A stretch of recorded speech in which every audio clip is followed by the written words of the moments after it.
আমি আমার বাবা একটা মধ্যবিত্ত পরিবারে জন্মগ্রহণ করেন। আমার বাবা ছাত্র জীবন থেকে মোটামুটি ভদ্র, নম্র, মোটামুটিভাবে তার একটা ছাত্র জীবন থেকে তার পরিবারের প্রতি দায়িত্বশীল। ছাত্র যুব বয়সেই বিভিন্ন সামাজিক কার্যক্রমের সাথে যুক্ত ছিলেন। আচ্ছা। যুব বয়সেই একটা নবচেতনা সংঘ নামে একটা সংগঠন প্রতিষ্ঠা করেন। এই সংগঠনের মানুষগুলাই তার কাছের এবং প্রিয়জন। আচ্ছা। দাদা আমরা প্রধান পেশা হলো গৃহস্থী আর কি, কৃষির উপর নির্ভরশীল। কৃষি কাজ করতেন। দাদা কৃষি কাজ করতেন। দাদা কৃষির উপর নির্ভরশীল ছিলেন। দীর্ঘ কয়েক বছর প্রাকৃতিক দুর্যোগে ফসল নষ্ট হয়ে যাওয়ার পরে আমাদের পারিবারিকভাবে চরম বিপর্যয় নেমে আসে। আমি একান্নবর্তী পরিবারে বড় হয়েছি।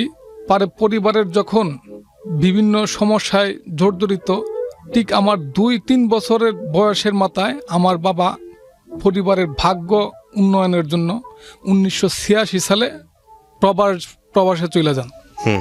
প্রবাসে চলে যান। দীর্ঘ আস্তে আস্তে বাবা যখন বিদেশ গেলেন, যাওয়ার পরে আস্তে আস্তে আমাদের পারিবারিকভাবে সুদিন ফিরতে থাকে। আচ্ছা। বাবা 2 বছর প্রথম ছুটিতে আসেন, 5 বছর পরে। আমাদের পরিবারের মধ্যে আনন্দের সীমা থাকে না। বাবা যখন বিদেশ থেকে আসে, ফুফাতো ভাই আসারি সবার সাথে আমার একটা সুসম্পর্ক, উঠা বসা ছিল। ফুফাতো ভাইয়ের সাথে আমি যখন ক্লাস 4-5 পড়ি, তখন এই ফুফাতো ভাইয়ের সাথে আমার খুব ভালো সম্পর্ক। ফুফাতো ভাই আমাকে চিঠি লেখে, আমিও ফুফাতো ভাইয়ের কাছে চিঠি লিখি। এবার ফুফাতো ভাই, ফুফাতো বোন সবার সাথে একটা সুসম্পর্ক, ফুফু মামা। আমার বাবা বিদেশ যাওয়ার পরে আমার অভিভাবক বলতে আমার কাকা, আমার মামা। আমার নানার বাড়িও আমার বাবার বাড়ির পার্শ্ববর্তী। আস্তে আস্তে যখন বড় হচ্ছি, বাবা 2 বছর 3 বছর পরে আসে, বাবার কাছে চিঠি লিখি। পরিবারজন বাবা যখন 8-9 বছর 10 বছর যখন বিদেশ আছেন, এই অবস্থায় আমাদের পারিবারিকভাবে আমরা মোটামুটিভাবে একটা এস্টাবলিশ পরিবারে রূপান্তরিত হচ্ছি। এই অবস্থায় 1994 সালে আমার কাকা বিবাহ বন্ধনে আবদ্ধ হন। আচ্ছা। আমার কাকা ভালোবেসে বিবাহ করেন চৌধুরী পরিবারে। ওকে। চৌধুরী পরিবারে বিয়ে করে বাবা, কাকা এত বড় পরিবারে বিয়ে করছে। বিয়ে করার পরে কাকিমাও আমাদেরকে তেমন অ্যাকসেপ্ট করতে পারে নাই, আমরাও তাকে এরকম ভাবে মূল্যায়ন করতে পারি নাই। ঠিক আছে। আস্তে আস্তে পরিবারের প্রথম ভাঙন ধরে, একান্নবর্তী পরিবারের প্রথম ভাঙন ধরে। আচ্ছা। ঠিক কাকা যখন ভালোবেসে বিয়ে করে, ঠিক এর কিছুদিন পরেই আমার ফুফাতো ভাই আমার মায়ের 10 ভরি স্বর্ণ চুরি করে নিয়ে যায়। আচ্ছা। 10 ভরি স্বর্ণ চুরি করে নিয়ে যায়। তখন স্বর্ণ চুরিটা কেন্দ্র করে ওই ফুফুর সাথে আমাদের পরিবারের দূরত্ব বাজে। ওকে। ফুফুর বাড়ি একই গ্রামে। ফুফাতো ভাইয়ের সাথে, ফুফুরার সাথে, এই পরিবারের সাথে আমাদের সাথে সম্পর্ক নাই, এই কাকার সাথেও সম্পর্ক নাই। ফুফাতো ভাই আমাদের সাথে যখন সম্পর্ক নাই, তো এলাকার একটা প্রভাবশালী একটা চক্রের সাথে জড়িত হয়ে গেছে। জড়িত হয়ে যাওয়ার পরে আস্তে আস্তে ওই ফুফাতো ভাইরা বিভিন্ন রকম পারিবারিক সামাজিক আগ্রাসন চালাচ্ছে। আমরা বড় হয়েছি, আমি খুব বড় হয়েছি একটা প্রতিকূলতার মধ্য দিয়ে। একদিকে যে আমার খুব কাছের মানুষ ছিল কাকা, উনার সাথে সম্পর্ক নাই। দ্বিতীয় ফুফাতো ভাই যে আছে, তারা আমাদের এন্টি। এরপরে কাকা যে বিয়ে করছে চৌধুরী বাড়িতে, এই চৌধুরী পরিবারও আমাদের এন্টি। তখন কাকা যে সেজু কাকা আছে, সেজু কাকা পলিটিক্স করে এলাকার মধ্যে, মোটামুটি ভাবে পলিটিক্সটা করে। এইভাবে চলতে আমাদের কাকা চলে যাওয়ার পরেও আমি মূলত এই সেজু কাকার কাছ থেকে আমি সেজু কাকার লোক হয়ে যাই। বাবা কাছে চিঠি লিখি, কাকায় চিঠি লিখে দেয়। এই চিঠিটা আমি আবার ড্রাফট করে আমি আবার এই চিঠিটা পাঠাই। এই আমার চিঠিটা কাকা যে চিঠিটা লিখে দেয়, এই লেখা চিঠিটাই আমি ড্রাফট করে আবার বাবার কাছে পাঠাই। বাবার কাছে আমি সবসময় সেজু কাকার সবসময় ভালো প্রশংসা করি। এইভাবে সেজু কাকা বাবাকে নিয়ন্ত্রণ করে, আমার মাধ্যমে বাবাকে নিয়ন্ত্রণ করে। আমাদের চাচারার কাছ থেকে পাওয়া না পাওয়ার কোনো অভিযোগ নাই, এভাবেই চলতেছে সংসার। 2002 সালে আমার কাকা, দ্বিতীয় কাকা বিয়ে করে আমার আপন চাচাতো খালাকে। আমার বাবা 1996 সালে চেয়ারম্যানই নির্বাচন করেন। আচ্ছা। চেয়ারম্যানই নির্বাচন করতে যখন আসছে, তখন এলাকার মধ্যে সবাই চেষ্টা করতেছে যে দুইজন থেকে একজনকে, দুইজন দাঁড়াইছে, দুইজনের মধ্যে একজন করার জন্য। আচ্ছা। একজন করে এলাকার গণ্যমান্য ব্যক্তিবর্গ যারা আছে সবাই চেষ্টা করতেছে যে একজন করার জন্য। পরে আবার এলাকার গণ্যমান্য মুরব্বী যারা আছে সবাই আমাদের বাড়িতে গেছে। বাড়িতে যাওয়ার পরে কইতেছে যে আমরা এই বছর তোমাকে রিকোয়েস্ট করতেছি, তুমি নির্বাচন করো না, উমুকরে এই বছর ছাড়ো, সামনের বছর তুমি নির্বাচন করবা। তো মোটামুটি ভাবে বাবা মাইনা নিছে।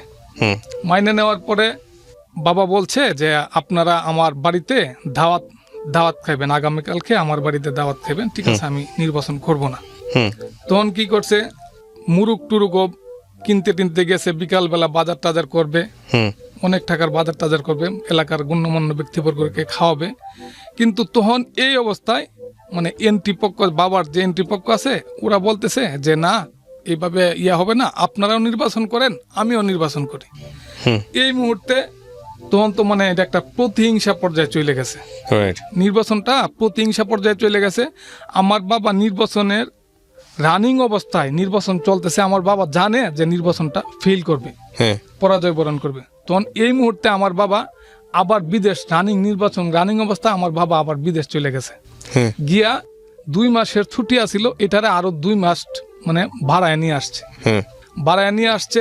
পরে নির্বাচন হইলো। নির্বাচন হওয়ার পরে আমার বাবা মানে পরে দুজনেই নির্বাচনে ফেল করছে। আপনাদের গ্রামের? হ্যাঁ, আমাদের এলাকা ওয়ার্ডের দুইজনেই ফেল করছে। তা আমার বাবা তো আগেই জানতো নির্বাচনটা মূলত প্রতিহিংসার নির্বাচন। তো আমি 2000 সালের এসএসসি পরীক্ষার্থী ছিলাম। 2000 সালের এসএসসি পরীক্ষা বাবা যখন নির্বাচন করার পরে আমাদের যে এই পরিবারটা আমার ব্যক্তিগতভাবে আমার সাথে বিভিন্ন রকম সমস্যা। আপনার তখন বয়স কত? আমার বয়স তখন হলো 15 বছর। আচ্ছা। 16 বছর। হঠাৎ মানে তারা, আমি ছোটবেলার থেকেই মানে ভয় ডরহীন একটা মানুষ, খুবই চঞ্চল, খুবই। তখন আমাকে তাদের মেইন হলো যে আমাকে দুর্বল করে তারা করা, বিভিন্ন হেয়া প্রতিপন্ন কইরা মানে ভয় ঢুকা মানে তাদের সাথে নেওয়া। তখন আমি ব্যক্তিগত পর্যায়ে আমি তাদের সাথে মানে বিভিন্ন রকম টিয়া হয়েছে। আমি বুঝি নাই আপনার কথা। কিসের সাথে নেওয়া? পরিবারের সদস্যই তো আপনি, আপনাকে সাথে নিবে কি? আমার বাবা যারা এনটি পক্ষ যারা আছে, এনটি পক্ষ মনে করেন যে নির্বাচন করেন, প্রতিহিংসার নির্বাচন হয়েছে, আমি তার ছেলে, এই হিসাবে মানে তাদের সাথে আমাদের প্রতিহিংসার দেয়ালটা খুব চরম মাত্রায়। আমরাও এদেরকে মোটামুটি ভাবে, তারাও আমাদেরকে ভালো চোখে দেখে না, আমিও তাদেরকে ভালো চোখে দেখি না। কেন দেখেন না? এটা একটা ভিন্ন একটা প্রেক্ষাপট, এটা আপনাকে বলতেই হয়। ও যে আমার বাবার যে প্রতিপক্ষর যে ভাই আছে, ও একটা অনৈতিক কাজ করছিল, যেটা আমি মানে প্রত্যক্ষভাবে আমি এটা দেখছিলাম আর কি, যে উনি এই কাজটা করছে, তার সাথে আরেকজন আছে আর উনি। তো আমি প্রত্যক্ষ হওয়ার পরেই মানে আমি কি কাজ প্রথম অবস্থায় বুঝি নাই যে কাজটা কি করছে। তখন আমি যখন করলাম, পরে করলাম যে সে এরকম কাজটা অনৈতিক কাজটা করছে। তখন থেকেই মানে ওই কাজটা মানে আমাকে দুর্বল করার মতো বিভিন্ন রকম, তারা মোটামুটি ভাবে একটা এস্টাবলিশ রাজনীতি ক্ষমতাশীল মানুষ, ঠিক আছে। তো এই কাজটা মানে আমি যে তার এই কাজটা দেখছি, ওই কাজটার জন্য আমাকে মানে দুর্বল করার বিভিন্ন রকম। তখন আমার 15 বছর বা 16 বছর বয়স হবে। তখন খালি আমি মানে তাদের যে ছত্র ছায়ার যে লোক আছে, বিভিন্নভাবে আমাকে করে, মানে 1 to 1 মানে চোখ বিজলি দেয়, এই সাবধান হয়ে যায়, এই সেই, মানে বিভিন্ন রকম ভয় প্রদর্শন করে। আমি এটা তেমন কোনো ম্যাটার মনে করি নাই। তারপরে কি হলো? তারপরে আমি পড়াশোনা যখন 1 বার 2 বার 3 বার পরীক্ষা দিলাম, এসএসসি পরীক্ষা দিলাম, এসএসসি পরীক্ষায় ফেল করলাম। 2001 এই সালে ফেলের পেছনে কারণটা কি? মানে পড়াশোনার মানে অমনোযোগেই ছিলাম, মানে ঠিক মতো পড়াশোনাও ঠিক মতো করতাম না, আর এইরকম গাইডলাইনও তেমন ছিল না, হুম ঠিক আছে। আর পারিবারিকভাবেও মানে বিভিন্ন রকম প্রতিকূলতা ছিল, ঠিক আছে। যে আমি আপনাকে বললাম না, কাকার সাথে মানে পারিবারিকভাবেও বিভিন্ন রকম সমস্যা থাকতো, পড়াশোনার প্রতি মন হইতো না, ঠিক আছে। কাকার সাথে সমস্যা বলতে? ওই যে কাকা যে চৌধুরী বাড়িতে যে কাকা বিয়ে করছে, হ্যাঁ, ওনার সাথে আপনার ওনার সমস্যার কারণে আপনার লেখাপড়ার সমস্যা? না না, সমস্যা হয় নাই, মানে বিভিন্ন রকম সমস্যা, মানে ছাত্র হিসাবে এরকম ভালো ছিলাম না, আচ্ছা। স্টুডেন্ট হিসাবে এরকম কয় ভাই ভালো বোন না। ছিলেন আপনারা? আমরা 3 ভাই ছিলাম। 3 ভাই ছিলেন, জি। তারপর? স্টুডেন্ট হিসাবেও এত ভালো ছিলাম না, হ্যাঁ, ঠিক আছে। বুঝতে পারছি। তারপর? এক প্রথম বিবেচনায়, দ্বিতীয় বিবেচনায় মানে পাশ করতাম, ওকে। ঠিক আছে। 2000 সালে এসএসসি পরীক্ষার্থী ছিলাম। পর 3 বার পরীক্ষা দেওয়ার পরে এসএসসি পরীক্ষা ফেল করে আমার শিক্ষা জীবনের পরিসমাপ্তি ঘটে। ওকে। 2001 সালে একটা সুযোগ দিছিল, এক সাবজেক্ট পরীক্ষায় ফেল করলেও মানে কলেজে অ্যাডমিশন নেওয়া যায়। আচ্ছা। 2001 সালে আমি এক সাবজেক্টে ফেল করে কিশোরগঞ্জ গরুদয়াল সরকারি কলেজে ভর্তি হই। এর 2 সালে এক সাবজেক্ট পরীক্ষা দিয়াই আবার ফেল করি আমার শিক্ষা জীবনের পরিসমাপ্তি ঘটে। আস্তে আস্তে এলাকার মধ্যে মানে ছাত্র সংগঠনের সাথে যোগ দিলাম। 2002 সালে একটা নতুন বাজারে একটা দোকান নিয়ে বসছি। এটা হলো আপনার ফ্লেক্সি লোড, এরপর হইলো আপনার ওষুধ, এরপর হইলো মোবাইল। ব্যবসাটা মোটামুটি ভাবে ভালোই চলতেছিল। এই মুহূর্তে মানে এই যে আমার যে বাবা যার সাথে চেয়ারম্যানই নির্বাচন করছিল, ও বিভিন্ন লোক নিয়ে আমার দোকানে আসে, বিভিন্ন ইয়াটিয়া নিয়ে আসে। আয়াকালি আমাকে বলে যে ওর দুর্বলতা তো আমাদের হাতে, আমরা তো ওর দুর্বলতা জানি। ও আবার আমি যেই বাজারে ব্যবসা করি ওই বাজারের মানে সভাপতি, বিভিন্ন মানুষ নিয়ে মানে হ্যাঁ আমাকে দেয় যে আমরা দুর্বলতা, ওর দুর্বলতা তো আমাদের হাতে আইসা গেছে, ঠিক আছে। এই সেই মানে বিভিন্ন রকম আমার দুর্বলতা ওরা জানে। তখন আবার ওদের সাথে আবার হইলো আরেকজন আছে, ও এই জিনিসটা মানে চলতে এই ভালো হয়ে যায় মানে 1 to 1 বিভিন্ন রকম এইসব কথাবার্তা বলে ইয়া করে, ঠিক আছে।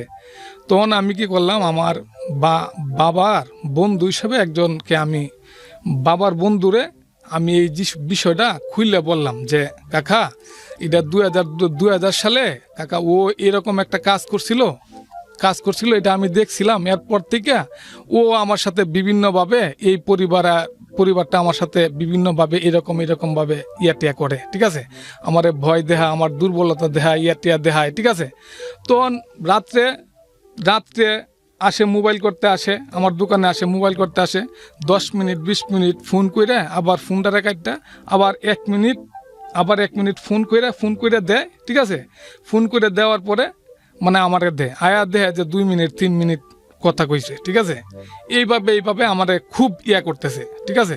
রাত্রের বেলা আমাকে ডিস্টার্ব করে, আসে মোবাইল না করলেই মানে আমার করে। আবার মনে করেন যে মোবাইলটারে নিয়ে মানে পাশে বসে না, মোবাইলটাকে নিয়ে চলে যায়, ঠিক আছে। নিয়ে চলে যাওয়ার পরে আমি 2 দিন 3 দিন মানে ওরে আমি যখন বলার পরে, ঠিক আছে, তখন আমি কি করলাম, আমার এই ব্যবসাটার প্রতি আমার মানে মনটা আস্তে আস্তে উঠে যাইতেছে, ঠিক আছে।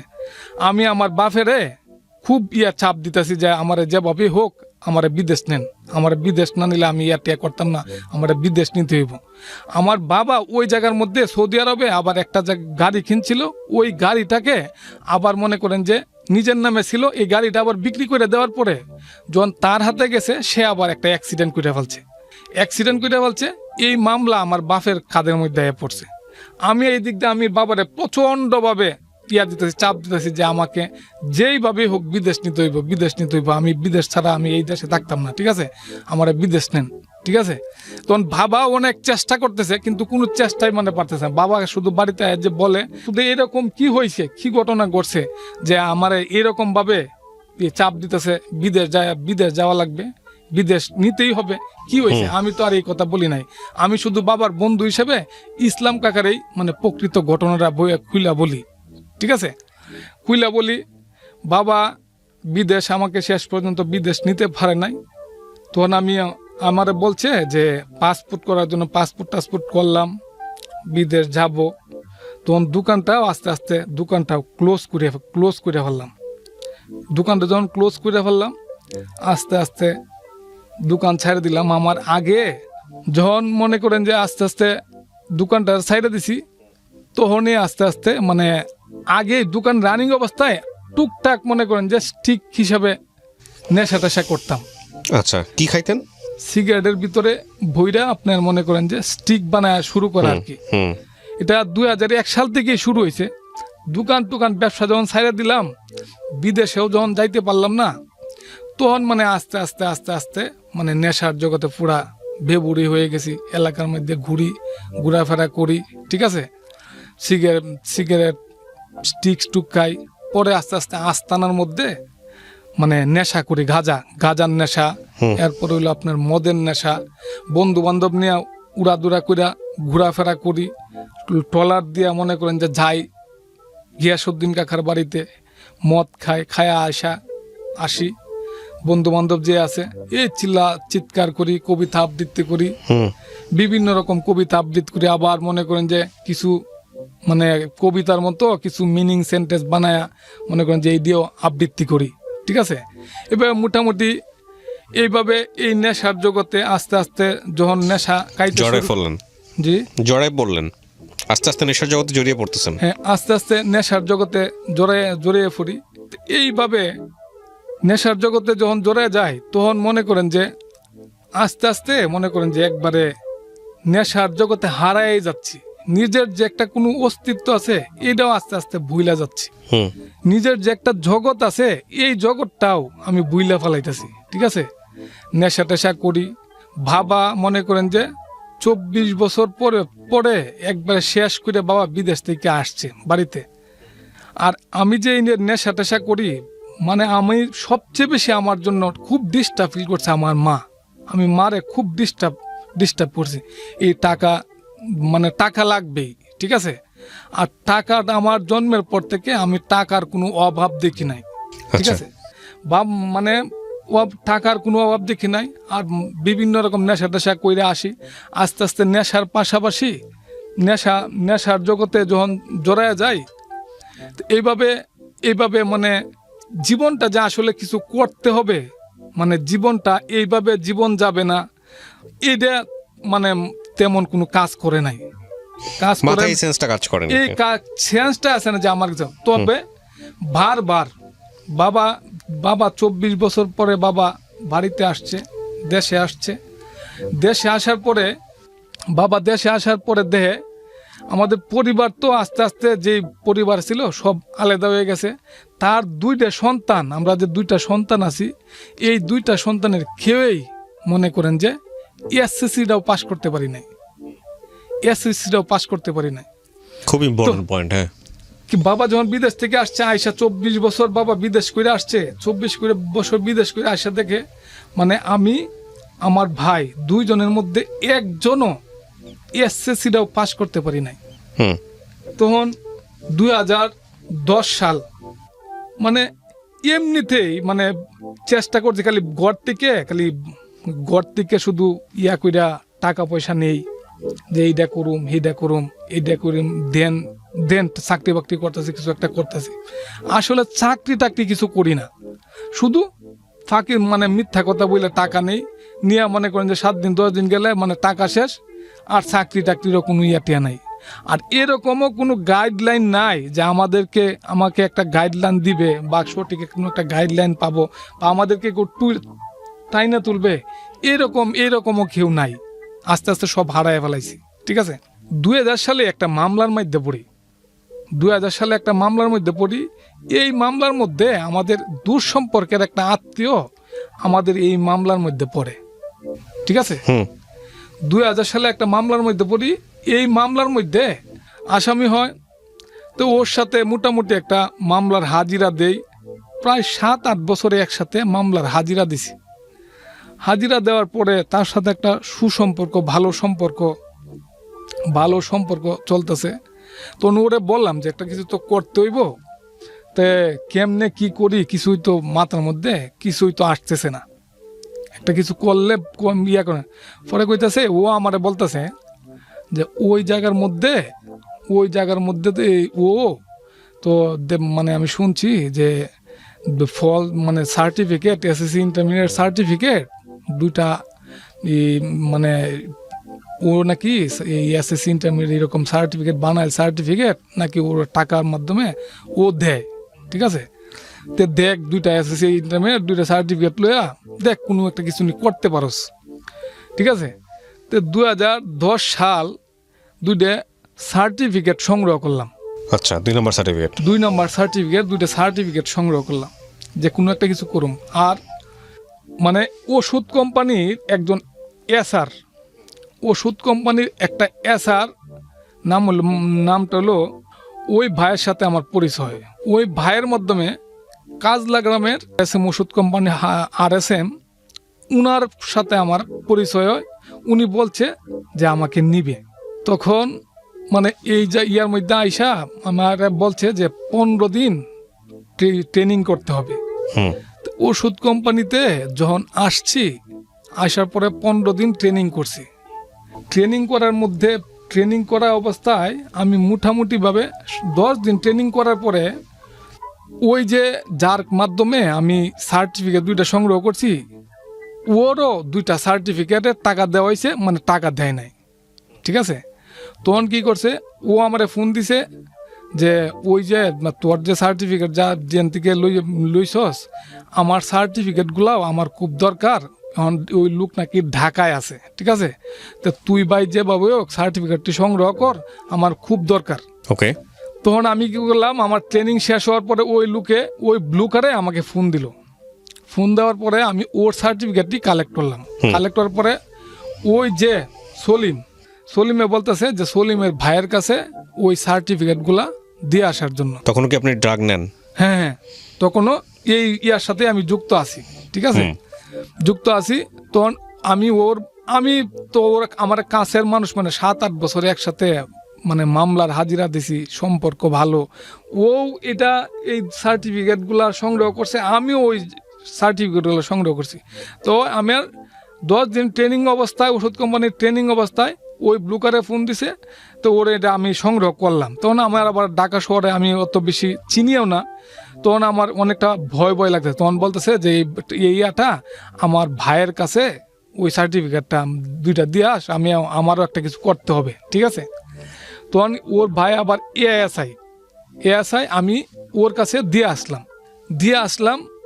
দিয়ে আইসা আমি ট্রেনিং আর 4-5 দিন ওর ভাইয়ের সাথে আরেকজন আমাদের এলাকার একজন লোক আছে, এএসআইয়ের সাথে আরেকজন লোক আছে। পরে আমি 7 দিন 10 দিন মানে 16 দিন আমি তো হেয়ার সার্টিফিকেট দিয়ে এলাম। আমি 16 দিন ট্রেনিং করলাম। ট্রেনিং করার মধ্যে মোটামুটি আমি ভালো করছি, ঠিক আছে। তখন আমার শুনছি যে ফটোকপি দিলেই মানে ওষুধ কোম্পানিতে মানে চাকরি হয়। এটা হলো 2010 সালের কথা বলতেছি, 10 সালের শেষের দিকের কথা বলতেছি। তখন আমি তো মনে করছি যে ফটোকপি দিলেই হবে। 16 দিন ট্রেনিং করার পরে এই মানে ওষুধ কোম্পানির থেকে বলতেছে যে আপনার মূল সার্টিফিকেট দেওয়া লাগবে। না, আমার এটা তো ফল সার্টিফিকেট, ঠিক আছে, এটা 2 নম্বর সার্টিফিকেট, এটা তো আমি জানি, ঠিক আছে। তখন যে প্রযুক্তি যে এত এস্টাবলিশড, বাংলাদেশে প্রযুক্তি যে এত এস্টাবলিশড, এত ডেভেলপ, এটা আমার মাথায় ছিল না, হ্যাঁ, ঠিক আছে। তখন আমি কি করলাম, এই সার্টিফিকেট মানে 7-8 হাজার টাকা নিয়ে আসছি, বারবার মানে টাকা নেই, এইটা করবো। পারিবারিকভাবে তখন ফ্যামিলিগতভাবেও আমার এই বিষয়টা অনেক কিছু করতেছে, ঠিক আছে। পরে করে দিই যে 2টা সার্টিফিকেট যে দিই, তো চেষ্টা করে ট্রাই করে দেখি যে এই সার্টিফিকেটগুলো যদি দেওয়ার পরে যদি না ধরতে পারে তাইলে তো হয়েই গেল। এসএসসি আর ইন্টারের 2টা সার্টিফিকেট। এটা আপনার জন্য নাকি আপনার ফ্রেন্ডের জন্য? না, আমার জন্য। আপনার জন্য, হ্যাঁ, আচ্ছা। তখন কি করছি, এই 2টা সার্টিফিকেট দিয়ে দিছি। আমি যা যেমনই হোক একটা রিস্ক নেই, আমার যেহেতু ট্রেনিং এ এলা হয়েছে, আমার চাকরি হবে, যে রিস্ক নেই, যদি রিস্কে যদি কোনো টিয়া হয়, মানে কি বলবো আপনাকে, মানে 1-1.5 ঘন্টার ভিতরেই সকালে 10টার সময় গেছি, সার্টিফিকেটগুলো 10টা 20-এ দিছি। 10টা 20-এ দেওয়ার পরেই 10টা 40-এ মানে হয়ে গেছে গা। ওরা এদিকে আবার অনলাইনে আবার চেক করছে এটা চেক করছে, চেক করে দেখে যে এই rule number False. Registration number কিচ্ছু নাই। দুটোই ফলস।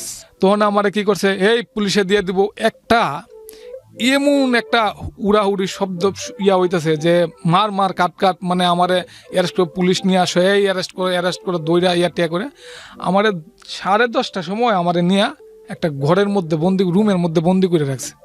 বন্দি করার পরে উনি আবার অফিস থেকে আবার আমাকে যে রেফারেন্স দেয়া এই জায়গায় পাঠাইছে, উনাকে আবার ফোন দিছে। উনাকে যখন ফোন দিছে, ফোন দেওয়ার পর বলছে যে আপনারা কোনো কিছু করবেন না, আমি আসতেছি, ওরা আমি না আসা পর্যন্ত ওরা আপনি রাখেন। তা আমাকে রুমের মধ্যে বন্দি করে রাখছে। আসছেন হইলো আপনার রাত 7টা 7:30 বাজে। তখন আমি এই টেনশনে যে আমাকে পুলিশে দিয়ে দিবে নাকি আমাকে কোন জায়গায় দিয়ে দেয়, ঠিক আছে, হুম আমার এই দুশ্চিন্তায় আমি মানে কিছুই বলতে পারি না। কত সালের ঘটনা এটা? এটা হলো 2010 সালের শেষের দিকে। তারপর তখন আমি রুমের মধ্যে বন্দি অবস্থায়, লাইট টাইটও মানে রুমের মধ্যে কিসের নাই। জব ছিল এটা? এটা হলো ওষুধ কোম্পানির হলো, বেসরকারি? হ্যাঁ বেসরকারি ওষুধ কোম্পানির হলো রিপ্রেজেন্টেটিভ আর কি। হুম তখন রুমের মধ্যে আমার যখন বন্দি করে দিছে, সারা দিন যখন আমার এই রুমের মধ্যে আমার রাখছে 7:30, তখন আমি চোখেই আমি কিছু কুয়াশা দেখতেছি, আমি কিছুই চোখের মধ্যে কিছুই বাসে না। হুম তখন আমার বলতেছে আমি বসার পরে সে আমাকে বলতেছে, আমি তোমার কি এমন ক্ষতি করছিলাম যে তুমি আমাকে এরকম ঘটনাটা ঘটাইবা? তুমি তো আমারে বলতে পারতা, তুমি যে পড়াশোনা করো না, এসএসসি ইন্টারমিডিয়েট ফার্স্ট না, এটা তো আমি জানলে তোমাকে কি আমি এখানে পাঠাইতাম? এইখানে তো আমাকে মানে তারা লজ্জাই দিতেছে যে আপনি এরকম লোকেই পাঠাইছেন, মানে ফল সার্টিফিকেট ইয়াটি আইছে। আমি পরে আমার উনি বলতেছে যে তুমি যা করছো ভালো করছো, কিন্তু আমি তোমার কাছ থেকে এটা আশা করতে পারলাম না। আমি খুবই কষ্ট পাইছি। হুম তখন উনি কি করছে আমারে, আমি কোনো মতে আমি সিঁড়ি টিড়ি কইরা আমি আসছি ঢাকায়। আমি যে রুট পর বরাবর আসছি, আমি কোন জায়গায় যাব, আমি কোন জায়গায় ছিলাম, আমি কোনো মানে সেন্সেই করতে পারতেছি না। তখন কি করছে, গাড়ির মধ্যে ইয়া করলাম, গাড়ির মধ্যে যেই গাড়ি পাইছি এই গাড়ির মধ্যে উঠে গেছি। আচ্ছা আমি যে কোন জায়গায় ছিলাম, আমি কোন জায়গায় যাব, এইটুকু আমার সেন্সে একবারেই নাই। তখন কি করছে, আমি গাড়ি উঠে গেছিল নারায়ণগঞ্জের গাড়ি উঠে গেছি, একবারে লাস্টের সিটের কোনার মধ্যে বসছি। বসার পরেই মানে আমি ঘুমায় গেছি একবারে। নারায়ণগঞ্জের গাড়ি একবারে নারায়ণগঞ্জের এই শেষ ইয়াতে, নারায়ণগঞ্জের ইয়াতে যে জায়গার মধ্যে স্ট্যান্ড আছে, যে জায়গার মধ্যে থামে, ওই জায়গার মধ্যে গিয়া গাড়ি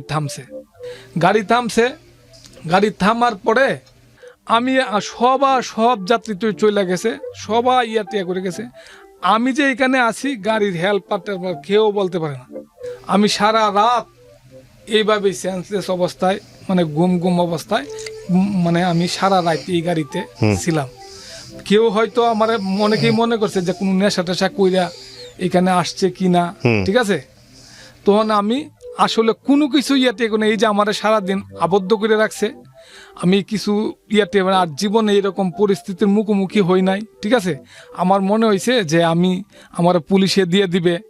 আমার এই যে ভয়, মানে মান সম্মানের ভয় আর জেল জুলের ভয়, আমি মানে অনেক ঘাবড়ে গেছি। সকালে যখন গাড়ির 2জন মানুষ আসছে 9টা-10টার সময়, আমার ডাইককে ইয়াটিয়া করে উড়াইতেছে, তখন আস্তে আস্তে আমি একটু তখন আমি ইয়াটিয়া করতেছি যে আমি কই আছি আমি নিজেই কইতারি না। তখন ঘন্টা কানেক 1.5 ঘন্টা পরে সেটা তারা তুইলে আমার একটু পানি খাওয়াইছে, বিস্কিট টিস্কিট খাওয়াইছে এই স্টপেজের মানুষে। তখন আস্তে আস্তে আমার একটু সেন্স আসতেছে, ঠিক আছে। তখন আমি ওনারকে জিজ্ঞাসা করতেছি যে এটা কোন জায়গা, পরে বলতেছে যে এটা তো নারায়ণগঞ্জ। পরে আমি বললাম তে আমি মোটামুটি ভাবে একটা লাইনে আছি, আমি তো আর অন্য কোনো ইয়াতে যাই নাই, ঠিক আছে। তে এক লোকে ওই স্টপেজের একটা মানুষে আমার নিয়ে গোসল পানি টানি দিল। আমি আস্তে আস্তে আমার একটু মোটামুটি সুস্থ ইয়াতে আইতেছে। তখন আমি গোসল টুসুল করাইলো, গোসল টুসুল ইয়াতে করে তেল দিল, মাথা দিয়ে দিল। এই দিন ওই মানে বাসের যে বাস স্ট্যান্ডের এখানে যে লোকের কাছে আমার পরিচয় হয়েছে, এই লোকের বাসাতেই মানে সারাদিন থাকলাম। সন্ধ্যা 7টার সময় আমি ওই জায়গার থেকে রওনা দিলাম। আমি যে আমার বন্ধুর বাসার থেকে আইসা ট্রেনিং করতাম, এই জায়গার মধ্যে আসলাম। আমার বন্ধুর এখানে যে থেকে ট্রেনিংটা করছি, ওষুধ কোম্পানি 16 দিন ট্রেনিং করছি, তারে আমি এইসব বিষয় কিছুই বলি নাই। না বইলা আমি বাড়িতে চলে গেছি। এর পরের দিন আমি বাড়িতে গেছি আমি চরম অসুস্থ বাপ, শরীরে মানে খুব দুর্বল, কিন্তু বাড়ির মধ্যে কাউরেই কোনো কিছু বলি নাই যে এইসব এই অত বড় বুঝতে দেন নাই? বুঝতে দেই নাই যে এরকম ঘটনা যে ঘটছে, আমি কিছুই বুঝতে দেই নাই। হুম। বুঝতে দেই নাই। তখন কি করছি, 7 দিন 8 দিন 9 দিন 10 দিন গেছে। 10 দিন গেছে যাওয়ার পরে আমার কাছে মানে একটা নদীর মধ্যে হাঁটতেছি, টিয়া করতেছি, মানে আমার ইয়া হইতেছি এরকম মানে নিজের ভিতরে কেরা জানি কাজ করতেছে যে আবার পড়াশোনা করার জন্য। এটা গ্যাপ কত বছরের? 12 বছরের। এই 12 বছর 2000 সালের ঘটনা, আর হলো 2010 সাল। মানে এই 12 বছর আপনি কি করেছেন? 12 বছরের ভিতরে এই শুধু এই যে এই একবার 2002 সালে ফার্মেসি দিছি। ফার্মেসি দেওয়ার পরে ফার্মেসি চেঞ্জ হয়ে গেছে। চেঞ্জ হওয়ার পরে আসছি না, মানে এক মামুর কাছে আসছি ইয়াতে নেত্রকোনা আসছি কিছু করতে, কিন্তু মামু কোনো কিছুই মানে বলতে গেলে তার কাছে জুড়ে হয়েছি, ঠিক আছে। অনেক চেষ্টা করছে, উনিও চেষ্টা করছে, কিছুই করা হয় না, ঠিক আপনি আছে। এসে সিদ্ধান্ত নিলেন আপনি এসএসসি পরীক্ষা দিবেন। হ্যাঁ, তারপর পরে আমি মানে আমার ভিতরে একটা ইয়ে হয়েছে যে আমি পড়াশোনা আবার করবো। পরে আপনি কি বিয়ে শাদী করছেন? না, আমি তখন বিয়ে শাদী তখন করিনি। বিয়ে শাদী করেন নাই। তারপর তখন আমি 2010 সালে একটা রেজিস্ট্রেশন করলাম। নবম শ্রেণীতে ভর্তি হইলাম, হুম, মানে নিয়মিত ভাবেই, মানে উন্মুক্ততে না। বুঝতে পেরেছি। হ্যাঁ, তখন মানে এই ভর্তি হওয়ার পরে মানে বাড়ির মধ্যে আস্তে আস্তে টুকটাক মানে একটু স্টাডি করি আর কি, মানে সৃজনশীল যুক্ত, মানে একটু আগেরও একটু ইয়াটি আসলে উদ্দীপকর একটা প্যারা থাকে, এটাতে অনেক চেষ্টা করে মানে অনেক কিছু লেখা যায়। এইটুকুই আমার মানে সাহস যে সৃজনশীল হয়তো ইয়ে। তখন 2012 সালে এসএসসি পরীক্ষা দিলাম। 2012 সালে এসএসসি পরীক্ষা দিলাম, 3.75 পায়ে পাশ করলাম। পাশ করে মানে চিন্তা করলাম যে বাড়ির পাশে যেহেতু কলেজে ভর্তি হওয়ার পরে মানে একটা কিছু করব, ঠিক আছে। তে কোনো কিছু করা হয় নাই। এর মধ্যেই মনে করেন যে একটা পারিবারিকভাবে আমি একটা দুর্ঘটনা ঘটাইলাম, যেটা অনাকাঙ্ক্ষিত ঘটনা। আমি পারিবারিকভাবে অনেক বড় একটা ভুলেই করে ফেললাম। এটা হলো 2012 শেষের দিকে একটা ঘটনা, পারিবারিকভাবে একটা ঘটনা ঘটাইয়া ফেললাম। তখন এই ঘটনার পরেই আমার এলাকা ত্যাগ করতে হয়েছে। ঢাকা শহরে আসছি আমার এক ফ্রেন্ডের বাসায় ঈদের আগে আসছি। তো বন্ধুর বাসার মধ্যে বন্ধুর এখানে ঈদ করলাম। ঈদ করার পরে ওর এক পরিচিত কাছের মানুষ মানে ঈদের দাওয়াত দিছে। দাওয়াতের মধ্যে মাংস টাংস রুটি করছে, প্লাস হলো এখানে একটু মদের আয়োজন করছে। তখন কি করছে, এইখানে মানে ওর সাথে যার সাথে পরিচয়, ওর এলাকার মধ্যে একটু সমস্যা ছিল। মানে ঢাকা শহরে বিভিন্ন এলাকায় ফরমা নিযুক্ত করা থাকে, যে এইসব কেউ যদি কোনো জায়গায় ইয়া করে, তখন মনে করেন যে এদেরকে অ্যারেস্ট করাই দেয়। তখন কি করছে, এই বাসার মধ্যে দোতলাতে আমরা মানে করতেছি, খাওয়া দাওয়া করতেছি, প্লাস এখানে কিছু খাওয়া হয় নাই, মানে জাস্ট খালি সামনে আছে হয়তো মানে খাবো।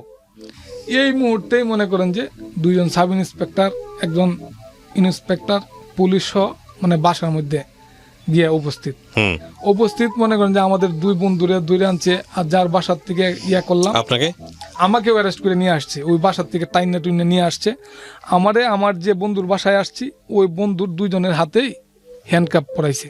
হ্যান্ডকাপ পরায় রাস্তার মধ্যে সাইডে ওরা চলে গেছে। গাড়ি যে জায়গা করে আসছে ওই জায়গায় গাড়ি আনতে গেছে। 10-15 মিনিট মানে একটা মার্কেটের সামনে 2 জনের হাতে হ্যান্ডকাপ লাগায় চলে গেছে। তখন কি করলাম, হ্যান্ডকাপ আমরাও তো যাইতেও পারি না, মানে লুকায়া টুকায়া রাখতেছি, হ্যান্ডকাপটা লুকায় রাখতেছি, খারাপ থাকছে। 10-15 মিনিট পরে এই গাড়ি নিয়ে আসছে। এই গাড়ির থেকে মানে আমাদেরকে সহ যেই ফর্মা ধরাইছে ওরেও অ্যারেস্ট করে নিয়ে আসে। এই অর্ধেক রাস্তা আইসা মানে ওরে সাইডে দিছে, পুলিশের সাইডে দিছে, যে আমাদেরকে অ্যারেস্ট করাইছে আমাদেরকে সাইডে দিছে। সাইডে দেওয়ার পরে আমাদেরকে মনে করেন যে সারা রাত থানার মধ্যে রাখছে। থানার মধ্যে রাখছে, দুজনে ইয়াতে থানার মধ্যে, থানা হেফাজতে। তখন সকালবেলায় আমাদেরকে চালান করে দিছে। ওকে, এই জীবনে প্রথম গেলেন? হ্যাঁ, হ্যাঁ, জেলের মধ্যে প্রথম গেলাম। এই মানে জেল থেকে পরে আমাদেরকে সারাদিন, এরপরের দিন মানে চালান করে দিছে। সারাদিন গারদে থাকছি। বিকালবেলায় আমাদের জামিন হয়েছে। পরে আসলাম, বন্ধুর বাসাতে আসলাম, খাওয়া দাওয়া কইরা। পরে অনেক চেষ্টা করে ফুফাতো ভাইয়ের মাধ্যমে এই নারায়ণগঞ্জে আসলাম। নারায়ণগঞ্জে একটা চাকরি করছি, একটা প্রাইভেট কোম্পানিতে মার্কেটিংয়ে চাকরি করছি। জেলে থাকলেন কতদিন? জেলে মানে অ্যারেস্ট করে যে নিছে, পরে যে গাড়ির থেকে মানে আমাদেরকে পরের দিন কোর্টে উঠাইছে। কোর্টে উঠে জামিন হয়ে গেছে। মানে কত টাকা জানি জরিমানা, 1 টাকা বা 2 টাকা এরকম মানে জরিমানা হয়েছে আর কি। ঠিক আছে, পরে এন থেকে বন্ধুর ইয়ার থেকে চলে গেলাম। ফুফাতো ভাইয়ের বন্ধুর মাধ্যমে একটা চাকরি, মানে মার্কেটিংয়ে একটা চাকরি শুরু করলাম। যেখানে মার্কেটিংয়ে চাকরি করি, মোটামুটি ভাবে একটা বেতন টেতন পাই, নিজে থাকা চলা, মানে ভাইটারে একটু সাপোর্ট করি আর কি। একটা ভাই ফুটবল খেলে, ঠিক আছে, ওই ভাইটারেই শুধু মানে একটু সাপোর্ট করি, ঠিক আছে, খেলাধুলা করে। তখন মার্কেটিংয়ে চাকরি করতেছি। এইখানে এক ভাই, সে আমার এমনিতে বয়সের দিক দিয়ে জুনিয়র, কিন্তু সে একটা কোচিং সেন্টারে টিচারই করে, প্লাস হলো সে টিউশনই করে। ওই জায়গার মধ্যে আমি চেষ্টা করলাম যে আমি ইংলিশ কমিউনিকেটিভ ইংলিশ, এই ইংলিশটা আমি তেমন একটা ধারণা নাই। আগে আমি যখন পড়াশোনা করছি তখন এটা মানে প্রশ্ন ছিল, আমাদের উত্তর আনসার করতে হইতো, লিখতে হইতো। তখন এইখানে সে আমাকে মানে 2-3 মাস তার কাছে জনিয়া করার পরে আমার একটা আত্মবিশ্বাস বাইরে গেছে যে আমি ইংলিশে পাস করতে পারবো। ঠিক আছে, সে প্রায় 6 মাসের মতো মানে 6 মাসের মতো চেষ্টায় আমি মোটামুটিভাবে 2014 সালের 4-5 মানে পরীক্ষার 4 মাস আগে বাড়িতে গেছি। এখানে গিয়ে একটু প্রস্তুতি করলাম। করার পরে বাড়িতে গেছি। বাড়িতে যাওয়ার পরেই এলাকার মধ্যে নির্বাচন। বাবা তো দেশে আইসা পলিটিক্স শুরু করছে। ওই বাবার বাল্যবন্ধুর সাথেই রাজনীতি করে। ওই জায়গার মধ্যে মনে করেন যে বাবার বন্ধু উপজেলা নমিনেশন পাইছে। তখন মোটামুটিভাবে আমার কাছে ভালোই লাগছে। নির্বাচন করলাম, বিভিন্ন ইউনিয়নে ঘোরাফেরা করলাম, বিভিন্ন ইউনিয়নে বক্তৃতা দিলাম, খুব ভালোই লাগছে। তো নির্বাচনও মোটামুটিভাবে মানে 2টা পার্ট, একটা দলের ভিতরে আবার ভিন্ন রকম পার্ট। ঠিক আছে, উপজেলা নির্বাচন শুরু হয়েছে।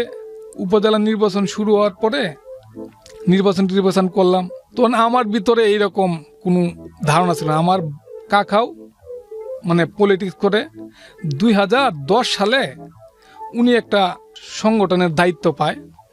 তখন আবার বাবা আর হইলো আমার কাকা আর হইলো বাবার বন্ধু, দুইজনের মধ্যে আবার খুব প্রতিযোগিতা, দ্বন্দ্ব চলতেছে। তখন বাবা টিয়া করে খুব আক্ষেপ করে বলে যে এত কষ্ট করলাম, এত কিছু করলাম, মনে করছিলাম যে আমার সাথে থাকবে। একজনের সাথে আমি নামার পরে তার সাথে বিভিন্ন রকমের গ্যালাসি করা হয়, বিভিন্ন রকমের আক্ষেপের কথা প্রায় সময় বাবা বলে। তখন আমার বাবা যখন নির্বাচন করতেছে, বাবার বন্ধু যখন নির্বাচন করতেছে, নির্বাচনের মধ্যে আমাদের ঘরের মধ্যে এলো অন্য একটা দল। আমাদের বাড়ির মধ্যে মানে বাবার বন্ধুর সাথে আমার বাড়ির লোকেরাই নাই। ঠিক আছে, এক ভিন্ন রকম একটা অভিজ্ঞতা অর্জন করতেছি যে মানে একই সাথে থাকে আবার মনে করে যে আলাদা। তখন মানে তাদের যে আমাদের যে দলের বাপ যে দলের পিছনে রাজনীতি করে, ওই অর্ধ অংশই মানে এই যে দলীয় প্রার্থীর বিরুদ্ধে।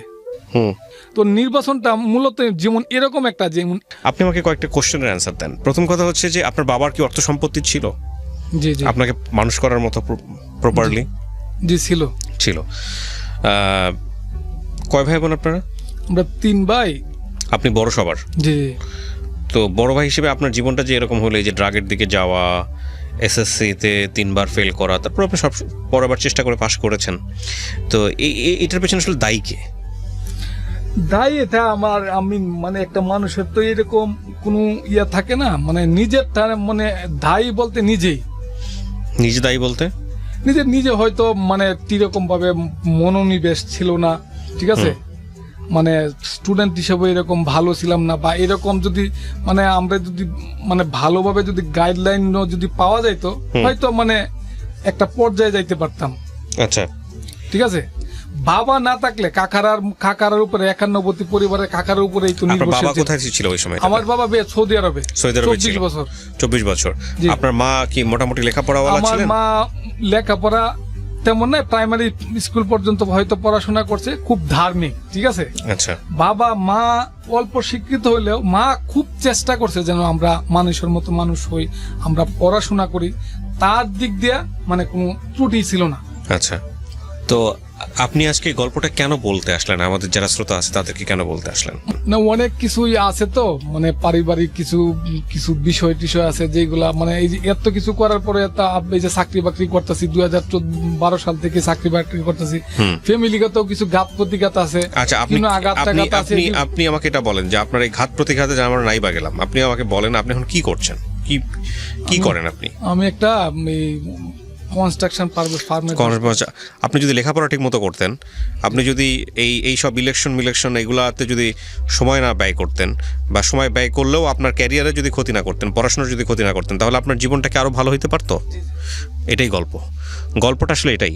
অনেক ছেলেমেয়ের বাবার ছত্রছায়া না থেকেও অনেক ছেলেমেয়েই মানুষ হয়, আবার অনেক ছেলেমেয়েই সেটা হয় না। কিন্তু এটা আসলে একটা কথা আমি সবসময় রেডিওতে বলতাম, প্রিয় দর্শক এবং শ্রোতা, সেটা হলো জীবনে দুইটা জিনিসে কোনোভাবে কোনো স্যাক্রিফাইস করবেন না, কখনোই করবেন না।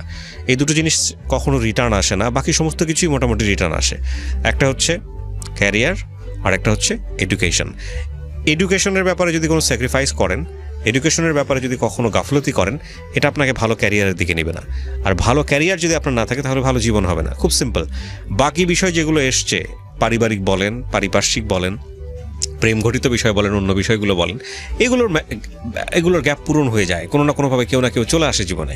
কিন্তু খালি আমি মানে তাদের যে ছত্রছায়ার যে লোক আছে বিভিন্নভাবে আমাকে করে, মানে 1 to 1, মানে চোখ বিজলি দেয়, এই সাবধান হয়ে যায়, এই সেই, মানে বিভিন্ন রকম ভয় প্রদর্শন করে।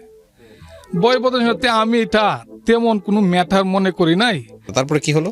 তারপরে আমি পড়াশোনা যখন 1 বার 2 বার 3 বার পরীক্ষা দিলাম, এসএসসি পরীক্ষা দিলাম, এসএসসি পরীক্ষায় ফেল করলাম। 2001 সালে। ফেলের পেছনে কারণটা কি? মানে পড়াশোনার মানে অমনোযোগী ছিলাম, মানে ঠিক মতো পড়াশোনাও ঠিক মতো করতাম না, আর এইরকম গাইডলাইনও তেমন ছিল না, ঠিক আছে। আর পারিবারিক ভাবেও মানে বিভিন্ন রকম প্রতিকূলতা ছিল, ঠিক আছে। যে আমি আপনাকে বললাম না, কাকার সাথে মানে পারিবারিক ভাবেও বিভিন্ন রকম সমস্যা থাকতো, পড়াশোনার প্রতি মন হইতো না, ঠিক আছে। কাকার সাথে সমস্যা বলতে? ওই যে কাকা, যে চৌধুরী বাড়িতে যে কাকা বিয়ে করছে, হ্যাঁ, ওনার সাথে আপনার ওনার সমস্যার কারণে আপনার লেখাপড়ার সমস্যা? না, সমস্যা হয় নাই, মানে বিভিন্ন রকম সমস্যা, মানে ছাত্র হিসাবে এরকম ভালো ছিলাম না। আচ্ছা, স্টুডেন্ট হিসাবে এরকম। কয় ভাই বোন ছিলেন আপনারা? আমরা 3 ভাই ছিলাম। 3 ভাই ছিলেন, জি। স্টুডেন্ট হিসাবেও এত ভালো ছিলাম না, ঠিক আছে। বুঝতে পারছি। তারপর প্রথম বিবেচনায়, দ্বিতীয় বিবেচনায় মানে পাশ করতাম, ওকে, ঠিক আছে। 2000 সালে এসএসসি পরীক্ষাতে ছিলাম। পর 3 বার পরীক্ষা দেওয়ার পরে এসএসসি পরীক্ষা ফেল করে আমার শিক্ষা জীবনের পরিসমাপ্তি ঘটে। ওকে। 2001 সালে একটা সুযোগ দিছিল, এক সাবজেক্ট পরীক্ষায় ফেল করলেও মানে কলেজে অ্যাডমিশন নেওয়া যায়। আচ্ছা। 2001 সালে আমি এক সাবজেক্টে ফেল করে কিশোরগঞ্জ গরুদয়াল সরকারি কলেজে ভর্তি হই। এর 2 সালে এক সাবজেক্ট পরীক্ষা দিয়াই আবার ফেল করি আমার শিক্ষা জীবনের পরিসমাপ্তি ঘটে। আস্তে আস্তে এলাকার মধ্যে মানে ছাত্র সংগঠনের সাথে যোগ দিলাম। 2002 সালে একটা নতুন বাজারে একটা দোকান নিয়ে বসছি। এটা হলো আপনার ফ্লেক্সিলোড, এরপর হইলো আপনার ওষুধ, এরপর হইলো মোবাইল। ব্যবসাটা মোটামুটি ভাবে ভালোই চলতেছিল। এই মুহূর্তে মানে এই যে আমার যে বাবা যার সাথে চেয়ারম্যান নির্বাচন করছিল, ও বিভিন্ন লোক নিয়ে আমার দোকানে আসে, বিভিন্ন ইয়াতে নিয়ে আসে, আয়াকালি আমাকে বলে যে ওর দুর্বলতা তো আমাদের হাতে, আমরা তো ওর দুর্বলতা জানি। ও আবার আমি যেই বাজারে ব্যবসা করি ওই বাজারের মানে সভাপতি, বিভিন্ন মানুষ নিয়ে মানে হ্যাঁ আমাকে ইয়া দেয় যে আমরা দুর্বলতা, ওর দুর্বলতা তো আমাদের হাতে আইসা গেছে, ঠিক আছে, এই সেই মানে বিভিন্ন রকম আপনার দুর্বলতা, আমার দুর্বলতা ওরা জানে। তখন আবার ওদের সাথে আবার হইলো আরেকজন আছে, ও এই জিনিসটা মানে চলতে চলতে এই ভালো হয়ে যায় মানে 1 to 1 বিভিন্ন রকম এইসব কথাবার্তা বলে ইয়া করে, ঠিক আছে। তখন আমি কি করলাম, আমার বাবার বন্ধু হিসেবে একজনকে আমি বাবার বন্ধুরে আমি এই বিষয়টা খুললে বললাম যে কাকা এটা 2000 সালে কাকা ও এরকম একটা কাজ করছিল, এটা আমি দেখছিলাম। এরপর থেকে ও আমার সাথে বিভিন্নভাবে এই পরিবারটা আমার সাথে বিভিন্নভাবে এরকমভাবে ইয়াটিয়া করে, ঠিক আছে, আমার ভয় দেহা, আমার দুর্বলতা দেহা, ইয়াটিয়া দেহায়, ঠিক আছে। তখন রাত্রে আসে মোবাইল করতে আসে, আমার দোকানে আসে মোবাইল করতে আসে, 10 মিনিট 20 মিনিট ফোন করে আবার ফোনটা রেখাইটা আবার 1 মিনিট ফোন করে দেয়, ঠিক আছে। ফোন করে দেওয়ার পরে মানে আমারে দেয় যে 2 মিনিট 3 মিনিট কথা কইছে, ঠিক আছে। এইভাবে আমারে খুব করতেছে, ঠিক আছে। রাত্রের বেলা আমাকে ডিস্টার্ব করে, আসে মোবাইল না করলেই মানে আমার করে। আবার মনে করেন যে মোবাইলটারে নিয়ে মানে পাশে বসে না, মোবাইলটাকে নিয়ে চলে যায়, ঠিক আছে। নিয়ে চলে যাওয়ার পরে আমি 2 দিন 3 দিন মানে ওরে আমি যখন বলার পরে, ঠিক আছে, তখন আমি কি করলাম, আমার এই ব্যবসাটার প্রতি আমার মানে মনটা আস্তে আস্তে উঠে যাইতেছে, ঠিক আছে। আমি আমার বাপেরে খুব চাপ দিতেছি যে আমার যেভাবে হোক আমার বিদেশ নেন, আমার বিদেশ না নিলে আমি টিয়া করতাম না, আমার বিদেশ নিতে হইব। আমার বাবা ওই জায়গার মধ্যে সৌদি আরবে আবার একটা গাড়ি কিনছিল, ওই গাড়িটাকে আবার মনে করেন যে নিজের নামে ছিল, এই গাড়িটা আবার বিক্রি করে দেওয়ার পরে যখন তার হাতে গেছে সে আবার একটা অ্যাক্সিডেন্ট করে ফেলছে। এই মামলা আমার বাপের কাঁধের মধ্যে পড়ছে। আমি এই দিক দিয়ে আমি বাবারে প্রচণ্ডভাবে চাপ দিতেছি যে আমাকে যেইভাবে হোক বিদেশ নিতে হইব, আমি বিদেশ ছাড়া আমি এই দেশে থাকতাম না, ঠিক আছে, আমার বিদেশ নেন, ঠিক আছে। তখন বাবা অনেক চেষ্টা করতেছে কিন্তু কোনো চেষ্টাই মানে পারতেছে না। বাবা শুধু বাড়িতে যে বলে শুধু এরকম কি হয়েছে, কি ঘটনা ঘটছে যে আমার এরকম ভাবে চাপ দিতেছে, বিদেশ যাওয়া লাগবে, বিদেশ নিতেই হবে, কি হয়েছে। আমি তো আর এই কথা বলি নাই, আমি শুধু বাবার বন্ধু হিসেবে ইসলাম কাকার এই মানে প্রকৃত ঘটনাটা খুইলা বলি, ঠিক আছে, বাবা বিদেশ আমাকে শেষ পর্যন্ত বিদেশ নিতে পারে নাই। তখন আমার বলছে যে পাসপোর্ট করার জন্য পাসপোর্ট করলাম, বিদেশ যাব। তখন দোকানটাও আস্তে আস্তে ক্লোজ করে ফেললাম। দোকানটা যখন ক্লোজ করে ফেললাম আস্তে আস্তে দোকান ছেড়ে দিলাম। আমার আগে যখন মনে করেন যে আস্তে আস্তে দোকানটা ছেড়ে দিছি, তখনই আস্তে আস্তে মানে আগে দোকান রানিং অবস্থায় টুকটাক মনে করেন যে স্টিক হিসাবে নেশা করতাম। আচ্ছা, কি খাইতেন? সিগারেটের ভিতরে ভইরা আপনার মনে করেন যে স্টিক বানায় শুরু করা আর কি। এটা 2001 সাল থেকে শুরু হয়েছে। দোকান ব্যবসা যখন ছাইড়া দিলাম, বিদেশেও যখন যাইতে পারলাম না, তখন মানে আস্তে আস্তে মানে নেশার জগতে পুরা বেবুড়ি হয়ে গেছি। এলাকার মধ্যে ঘোরাফেরা করি, ঠিক আছে, সিগারেট স্টিক খাই। পরে আস্তে আস্তে আস্তানার মধ্যে মানে নেশা করি, গাজার নেশা, এরপরে হইলো আপনার মদের নেশা। বন্ধু বান্ধব নিয়ে উড়াদুরা করে ঘোরাফেরা করি, ট্রলার দিয়ে মনে করেন যে যাই গিয়াসউদ্দিন কাকার বাড়িতে, মদ খায়া আসি। বন্ধু বান্ধব যে আছে এই চিৎকার করি, কবিতা আবৃত্তি করি, বিভিন্ন রকম কবিতা আবৃত্তি করি। আবার মনে করেন যে কিছু মানে কবিতার মতো কিছু মিনিং সেন্টেন্স বানায় মনে করেন যে এই দিয়েও আবৃত্তি করি, ঠিক আছে।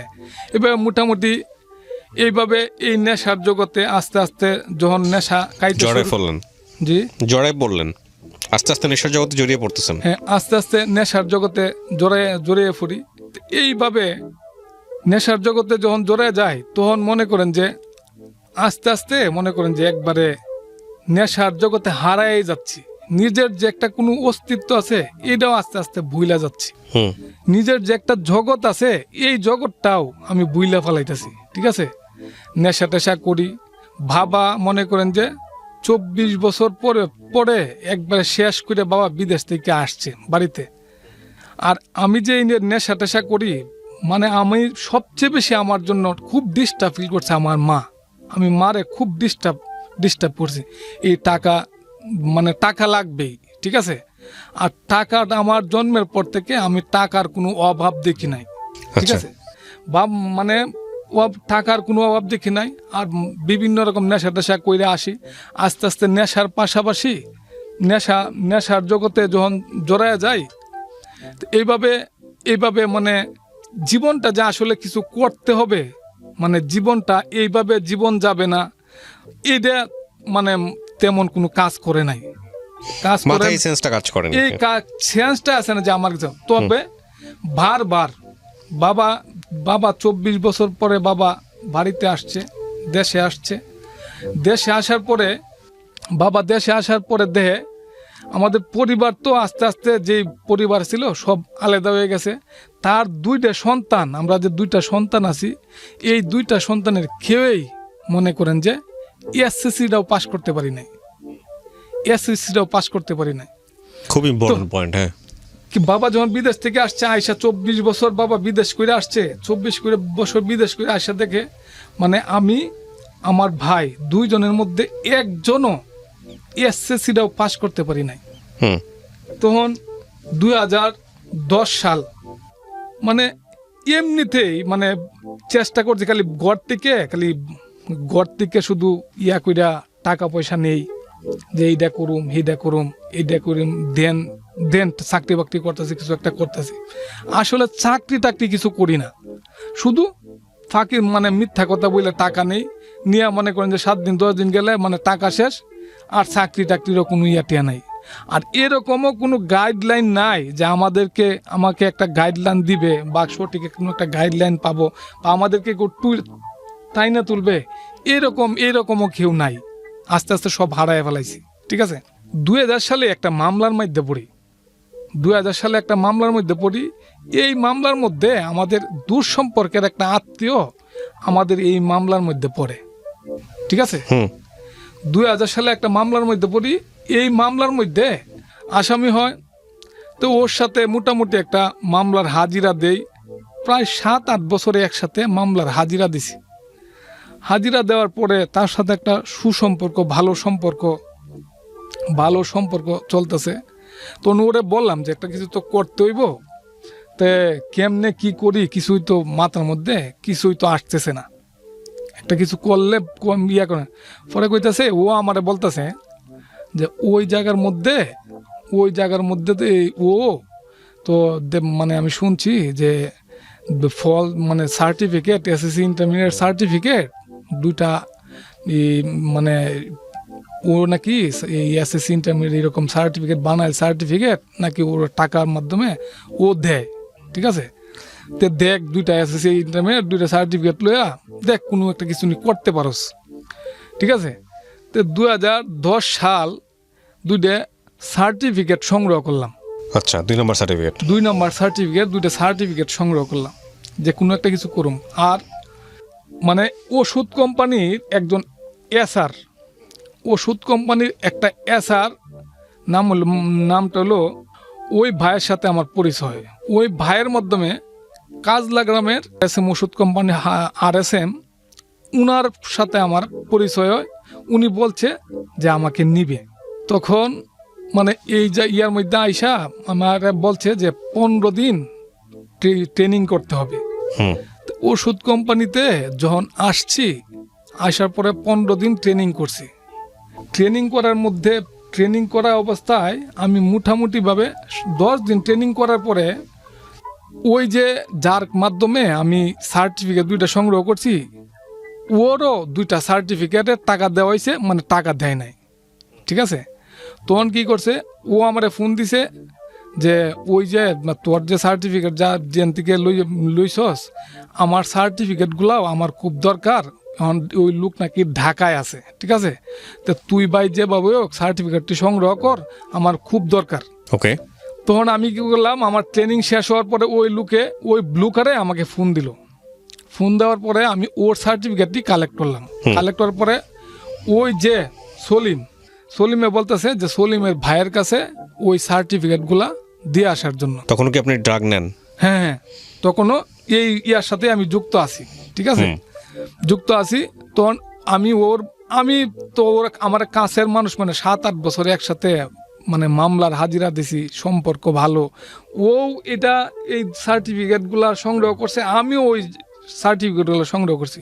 তো আমার 10 দিন ট্রেনিং অবস্থায়, ওষুধ কোম্পানির ট্রেনিং অবস্থায় ওই ব্লুকারে ফোন দিছে, তো ওর এটা আমি সংগ্রহ করলাম। তখন আমার আবার ঢাকা শহরে আমি অত বেশি চিনিও না, তখন আমার অনেকটা ভয় লাগতেছে। তখন বলতেছে যে এই ইয়াটা আমার ভাইয়ের কাছে ওই সার্টিফিকেটটা 2টা দিয়ে আস, আমারও একটা কিছু করতে হবে, ঠিক আছে।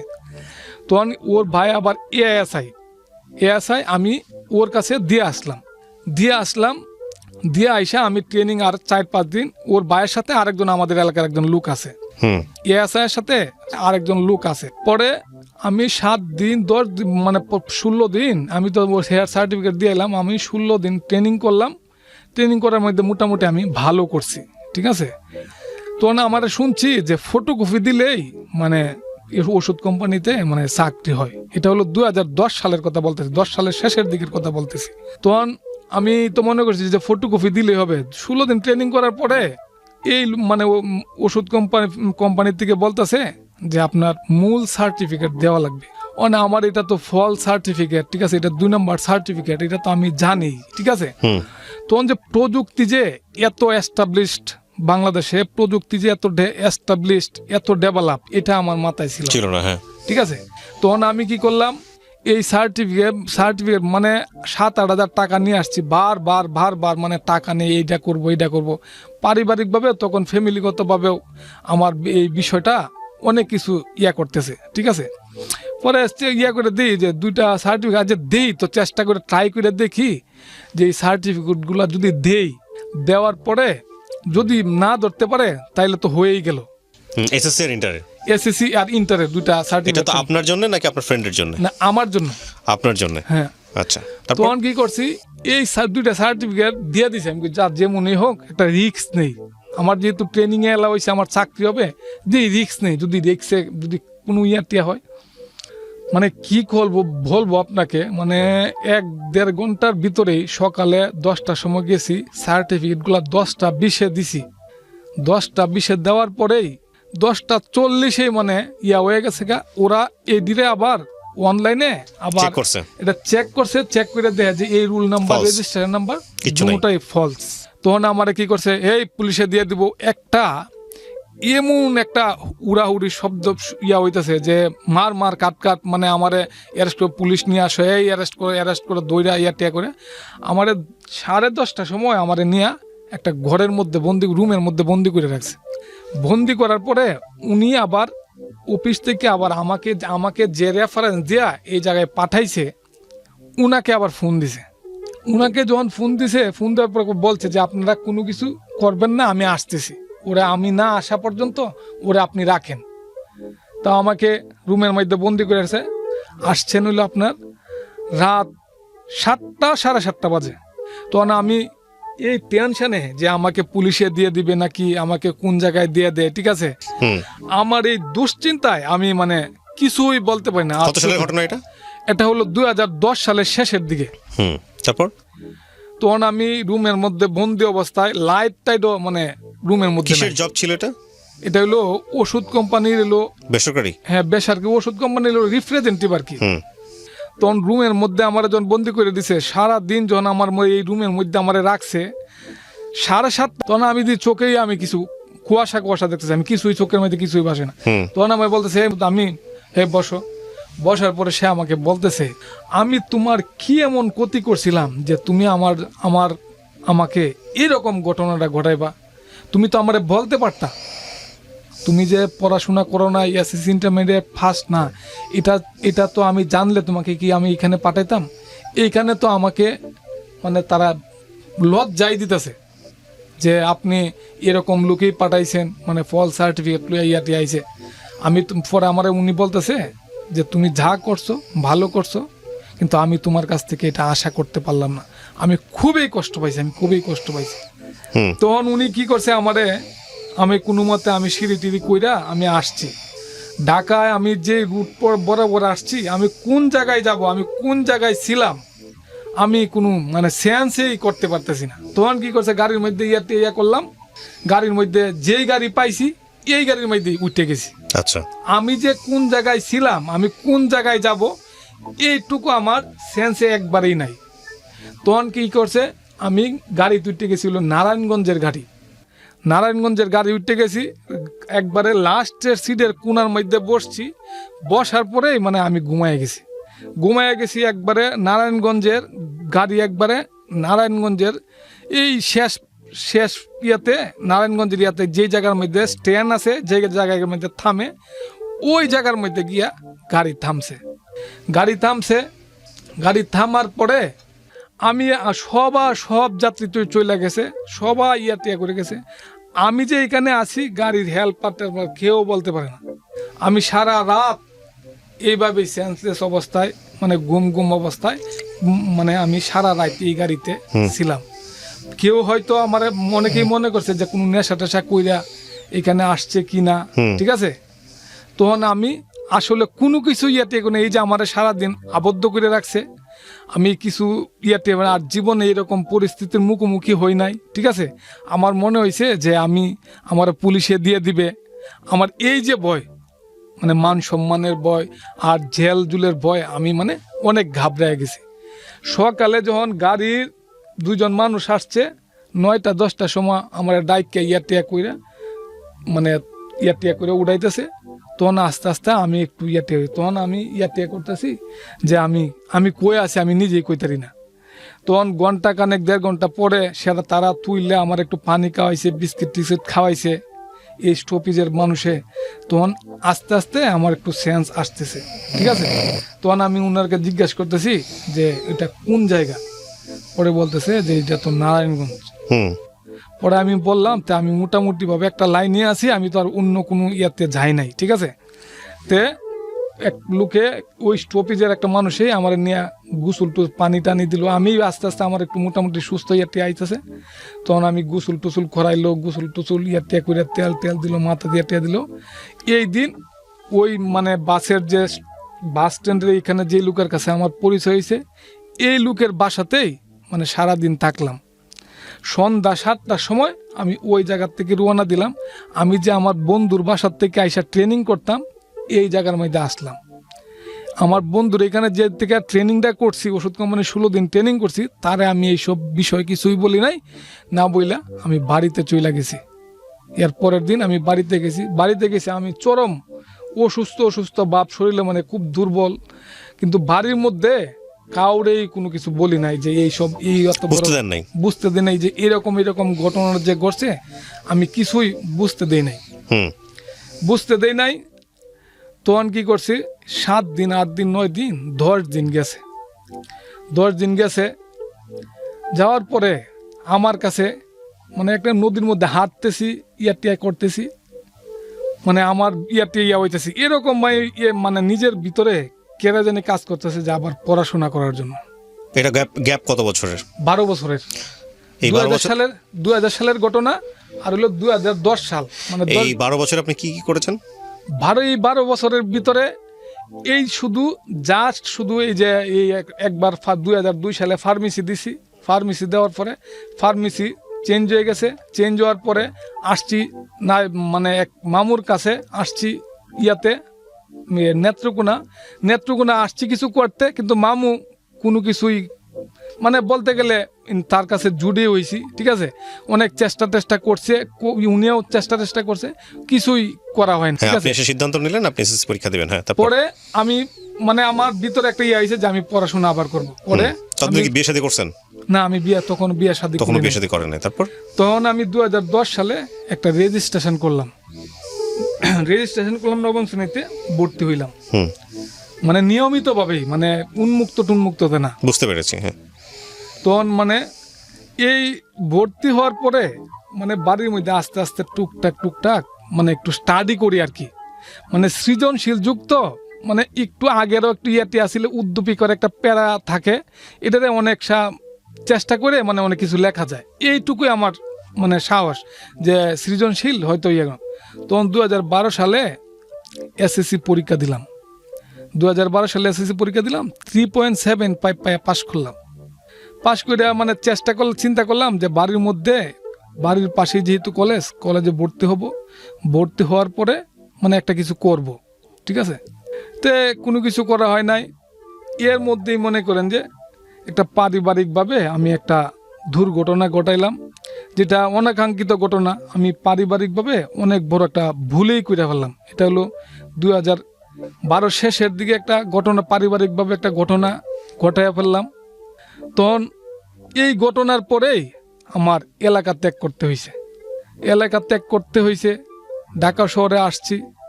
আমি আসছি আমার এক ফ্রেন্ডের বাসায় ঈদের আগে আসছি। তো বন্ধুর বাসার মধ্যে বন্ধুর এখানে ঈদ করলাম। ঈদ করার পরে ওর এক পরিচিত কাছের মানুষ মানে ঈদের দাওয়াত দিছে। দাওয়াতের মধ্যে মাংস টাংস রুটি টুটি করছে, প্লাস হলো এখানে একটু মদের আয়োজন করছে। তখন কি করছে, এইখানে মানে ওর সাথে যার সাথে পরিচয়, ওর এলাকার মধ্যে একটু সমস্যা ছিল। মানে ঢাকা শহরে বিভিন্ন এলাকায় ফরমা নিযুক্ত করা থাকে, যে এইসব কেউ যদি কোনো জায়গায় ইয়া করে, তখন মনে করেন যে এদেরকে অ্যারেস্ট করাই দেয়।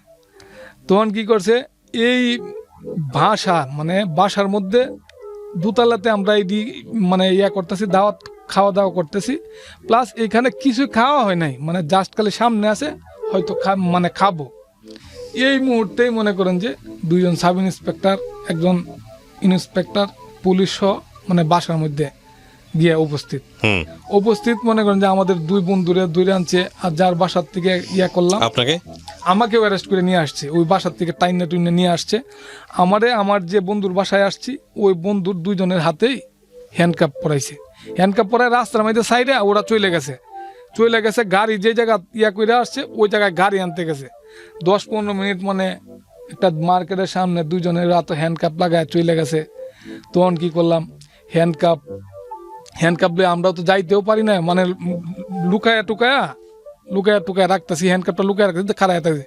10-15 মিনিট পরে এই গাড়ি নিয়ে আসছে। এই গাড়ির থেকে মানে আমাদেরকে সহ যেই ফর্মা ধরাইছে ওরেও অ্যারেস্ট করে নিয়ে আসে।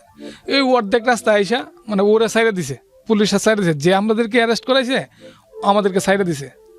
সাইডে দেওয়ার পরে আমাদেরকে মনে করেন যে সারা রাত থানার মধ্যে রাখছে। 2 জনে থানা হেফাজতে। তখন সকালবেলায় আমাদেরকে চালান করে দিছে। হ্যাঁ, জেলের মধ্যে প্রথম গেলাম। এই মানে জেল থেকে পরে আমাদেরকে সারাদিন, এরপরের দিন মানে চালান করে দিছে। সারাদিন গারদে থাকছি। বিকালবেলায় আমাদের জামিন হয়েছে। পরে আসলাম বন্ধুর বাসাতে, খাওয়া দাওয়া কইরা। পরে অনেক চেষ্টা করে ফুফাতো ভাইয়ের মাধ্যমে এই নারায়ণগঞ্জে আসলাম। নারায়ণগঞ্জে একটা চাকরি করছি, একটা প্রাইভেট কোম্পানিতে মার্কেটিংয়ে চাকরি করছি। জেলে থাকলেন কতদিন?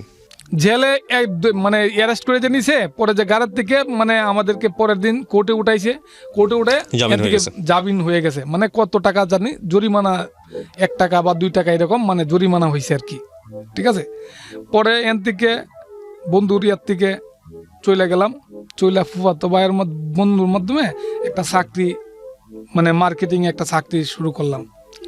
যেখানে মার্কেটিংয়ে চাকরি করি, মোটামুটি ভাবে একটা বেতন পাই, নিজে থাকা চলা, মানে ভাইটারে একটু সাপোর্ট করি আর কি। একটা ভাই ফুটবল খেলে, ঠিক আছে, ওই ভাইটারেই শুধু মানে একটু সাপোর্ট করি, ঠিক আছে, খেলাধুলা করে। তখন মার্কেটিংয়ে চাকরি করতেছি। এইখানে এক ভাই, সে আমার এমনিতে বয়সের দিক দিয়ে জুনিয়র, কিন্তু সে একটা কোচিং সেন্টারে টিচারই করে, প্লাস হলো সে টিউশনই করে। ওই জায়গার মধ্যে আমি চেষ্টা করলাম যে আমি ইংলিশ কমিউনিকেটিভ ইংলিশ, এই ইংলিশটা আমি তেমন একটা ধারণা নাই। আগে আমি যখন পড়াশোনা করছি তখন এটা মানে প্রশ্ন ছিল, আমাদের উত্তর আনসার করতে হইতো, লিখতে হইতো। তো এইখানে সে আমাকে মানে 2-3 মাস তার কাছে জনিয়া করার পরে আমার একটা আত্মবিশ্বাস বাইরে গেছে যে আমি ইংলিশে পাশ করতে পারবো। ঠিক আছে, সে প্রায় 6 মাসের মতো মানে 6 মাসের মতো চেষ্টায় আমি মোটামুটিভাবে ইয়াতে 2014 সালের 4-5 মানে পরীক্ষার 4 মাস আগে বাড়িতে গেছি। এখানে গিয়ে একটু প্রস্তুতি করলাম। করার পরে বাড়িতে গেছি। বাড়িতে যাওয়ার পরেই এলাকার মধ্যে নির্বাচন, বাবা তো দেশে আইসা পলিটিক্স শুরু করছে। ওই বাবার বাল্যবন্ধুর সাথেই রাজনীতি করে। ওই জায়গার মধ্যে মনে করেন যে বাবার বন্ধু উপজেলা নমিনেশন পাইছে। তো মোটামুটিভাবে আমার কাছে ভালোই লাগছে। নির্বাচন করলাম, বিভিন্ন ইউনিয়নে ঘোরাফেরা করলাম, বিভিন্ন ইউনিয়নে বক্তৃতা দিলাম, খুব ভালোই লাগছে। তো নির্বাচনও মোটামুটিভাবে মানে 2টা পার্ট, একটা দলের ভিতরে আবার ভিন্ন রকম পার্ট। ঠিক আছে, উপজেলা নির্বাচন শুরু হয়েছে। উপজেলা নির্বাচন শুরু হওয়ার পরে নির্বাচন করলাম। তো আমার ভিতরে এইরকম কোনো ধারণা ছিল না। আমার কাকাও মানে পলিটিক্স করে 2010 সালে উনি একটা সংগঠনের দায়িত্ব পায়। তো আবার বাবা আর হইলো